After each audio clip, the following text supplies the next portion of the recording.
Fala galera, beleza? Paz e graça, Pastor Josivaldo aqui. Eu tô gravando esse vídeo, pessoal, para responder um questionamento de alguém que disse que eu estou criticando demais a Assembleia de Deus nos meus vídeos, né? Eu critico demais a Assembleia de Deus. E eu tô aqui para responder, né? Primeiro, eu não tenho como falar de uma outra denominação, tá? Eu só conheço a Assembleia de Deus. Como eu já disse em outras oportunidades, eu sou assembleano desde os meus 11 anos de idade. Hoje eu tenho 37 anos e todo esse tempo na Assembleia de Deus. Então, eu não conheço o funcionamento de uma outra denominação, então eu não tenho como criticar uma outra denominação se eu não conheço ela. Eu conheço a Assembleia de Deus. O segundo ponto é que eu não critico a denominação Assembleia de Deus. Até porque eu me identifico demais com a doutrina assembleiana. Estudando sobre teologia, eu me identifico demais com a teologia pentecostal. Me identifico demais com muitos teólogos assembleianos e pentecostais, nem todos assembleianos, mas um grande teólogo do nosso segmento, o saudoso pastor Antônio Gilberto, né, que deixou um legado extraordinário, né, para nós pentecostais, assembleianos. Então, temos outros aí, Elianai Cabral, por exemplo, esse livro aqui, ó, Romanos, o Evangelho da Justiça de Deus, de Elianai Cabral. Cara, que material sensacional. Então, eu não só estudo, mas também ensino, né? Dou culto de ensino, já dei vários cultos de ensino baseados nesse livro de Elianai Cabral. O verdadeiro pentecostalismo de Ezequias Soares, isso aqui foi um material de apoio da nossa escola bíblica dominical. Tem aqui o manual da escola dominical de Antônio Gilberto. Tenho aqui a declaração de fé das Assembleias de Deus, que esse é o material que eu uso para dar discipulado, né, para os novos candidatos ao batismo. Eu uso esse material aqui, que é muito bom, é muito claro, muito embasado, então com bastante referências bíblicas. Esse material aqui que vai falar da nossa doutrina, né, a nossa declaração de fé. Tenho Severino Pedro Silva, tenho aqui um outro material que era sensacional, que é do pastor Silas Daniel, né, o arminianismo. Ele traz aqui a mecânica da salvação. Ele é dividido em duas sessões. Então, a primeira sessão ele traz a história, né, toda a história do debate, e na segunda sessão ele traz as questões teológicas. Então, é muito bom esse livro, muito bom mesmo. Eu tenho aqui o Manual de Escatologia do Pentecost. É muito bom, muito completo esse manual. Então, assim, teólogos, tanto assembleianos quanto pentecostais. Eu não estudo só, né, os teólogos pentecostais, obviamente, que a gente precisa conhecer muitos outros assuntos. Tenho, por exemplo, a teologia sistemática aqui de Wayne Grudem, tenho vários outros livros ali, tenho vários outros autores. Eu não só estudo, como também ensino entusiasticamente a doutrina assembleiana, tá? O que eu critico, na realidade, são alguns líderes da nossa denominação que abandonaram o estudo sistemático das Escrituras, que não só não ensinam, também não estudam, não só não estudam, também não ensinam, e começam a criar doutrinas da sua própria cabeça, né? Criam doutrinas da sua própria cabeça. Você pede o fundamento daquilo, não tem.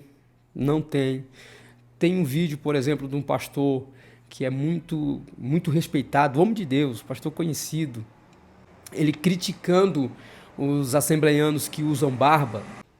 Não é só sobre a barba que ele fala, mas tipo, ele traz essa ideia como se os irmãos que usassem barba, eles não pudessem ser assembleianos, e os assembleianos não podem usar barba. E o argumento que ele diz foi Deus quem deu esse modelo para a Assembleia de Deus, e nós vamos manter esse modelo. Aí eu pergunto, Deus deu esse modelo através de quê? através da palavra, através das escrituras, através de uma visão, através de sonhos. Qual é a base para esse modelo? Eu não estou falando com relação à imoralidade que a gente realmente tem que combater, a nossa diferença com relação ao mundo, isso é óbvio. O irmão que usa uma barba, ele está andando conforme o mundo anda. Ele está imitando o mundo porque usa barba. Quer dizer, esse tipo de questionamento não pode ser feito dentro das nossas igrejas? Como assim? Então isso eu critico de fato. Por exemplo, quando eu era adolescente, ali da adolescência para a juventude, a gente jogava futebol e tal. Então, às vezes, se a gente tivesse um pastor que não gostava de futebol, então futebol era pecado, e se eu jogasse futebol eu seria disciplinado na igreja. Mas tive um pastor que gostava de futebol, então futebol não era pecado. Ou seja, o que é pecado e não é pecado depende do gosto pessoal do líder. Se o líder gosta, não é pecado. Se o líder não gosta, isso se torna pecado. Quer dizer, não tem cabimento. Não tem cabimento isso. Eu fui recentemente convidado a ministrar em uma igreja. Eu ia ministrar um estudo para jovens. E o rapaz que me convidou, meu amigo, ele pediu para que eu mandasse o tema para ele fazer um banner, tá? Aquela coisa toda.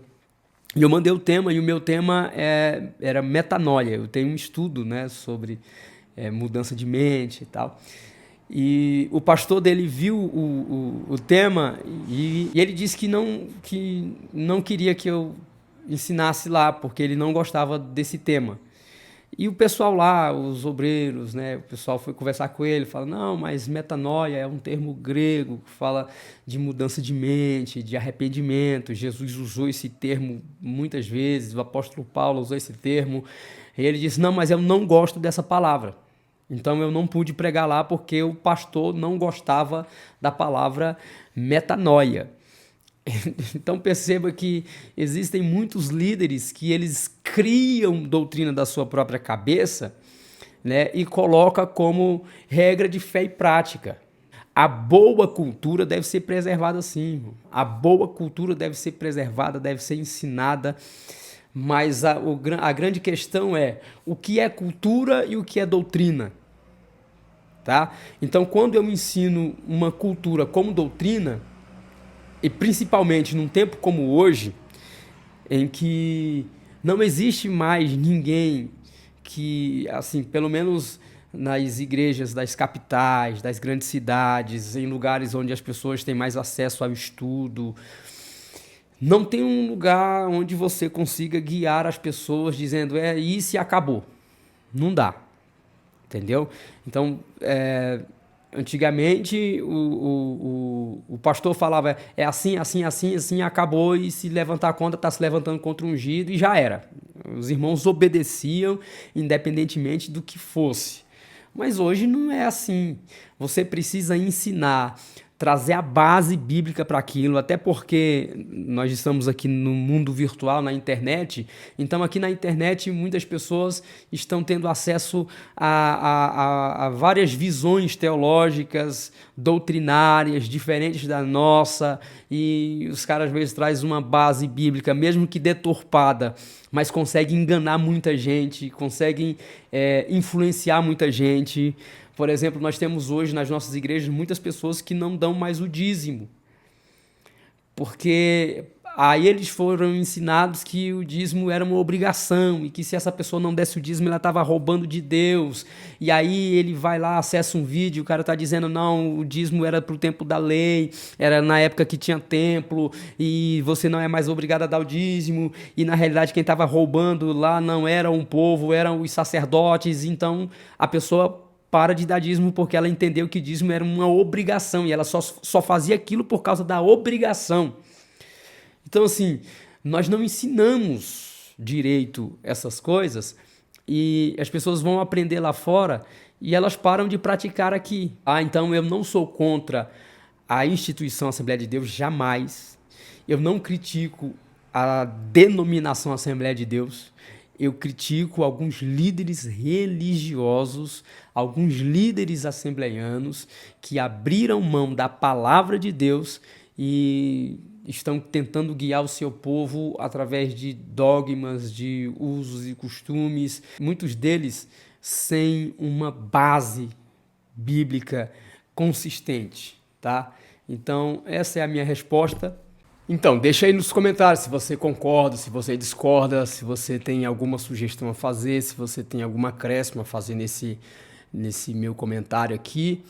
E se inscreve no canal, curta, compartilhe, ajude o canal a crescer. Então, tamo junto e até mais. Deus abençoe a todos vocês. Valeu!